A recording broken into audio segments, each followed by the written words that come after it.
آج کل بچوں کو ہم زمین پر رہنے کے بجائے چاند پر رہنے کے زیادہ طریقے بتاتے ہیں۔ زمین پر رہنا اور چاند پر رہنا بہت مختلف ہوتا ہے۔ زمین پر رہنے کے لیے ایک انسان بننا پڑتا ہے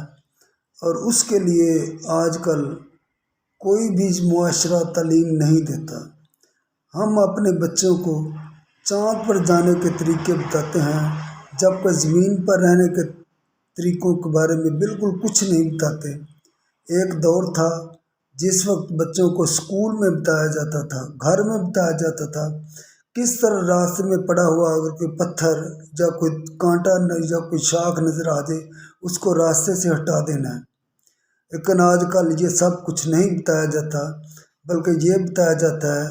کہ بیٹا اپنے آپ کو بچا کر گھر آنا ہے، راستے میں کسی چیز کو بالکل نہیں چھیڑنا، اس سے راستہ بچا کر گزر جانا ہے۔ اسی طرح معاشرہ دن بدن بے حس ہوتا گیا اور ہمارے اسکولوں کا تعلیمی نظام جو بالکل آج بہت ہی جدید بنا ہوا ہے، لیکن یہ انسان بنانے کے قابل نہیں ہے۔ یہ بچوں کو انسان نہیں بلکہ کچھ اور بناتا ہے اور یہ سکھاتا ہے کہ کس طرح دنیا میں رہ کر دوسروں کا مقابلہ کرنا ہے، اور وہ مقابلہ صرف اور صرف دولت کے میدان میں ہے۔ ہم بچوں کو سکھاتے ہیں کس طرح کمائی کی جاتی ہے، لیکن یہ نہیں بتاتے کہ کس طرح انسانوں کے ساتھ ہمدردی کی جاتی ہے، جانداروں کے ساتھ ہمدردی کی جاتی ہے۔ اور یہی چیز ہمارے اس معاشرے کو لے ڈوبی ہے،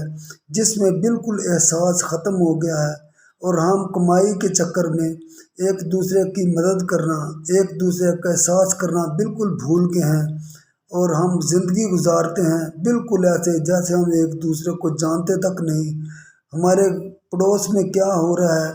اس کو روٹی کھائی ہے یا نہیں کھائی کسی کو پتہ نہیں ہے، بلکہ یہ پتہ ہے کہ پڑوس کے بچے کیا کرتے ہیں، کدھر جاتے ہیں اور کیا کرتے ہیں۔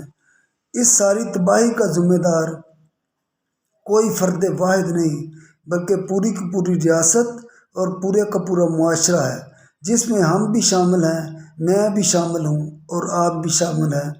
خدا را اپنے بچوں کو انسان بنائیں، ان کو ایک بہترین ڈاکٹر، سائنسدان یا استاد بنانے کی بجائے ان کو سب سے پہلے انسان بننا سکھائیں، تاکہ دنیا میں ہم ایک دوسرے کا ساتھ کر کے، ایک دوسرے کی مدد کر کے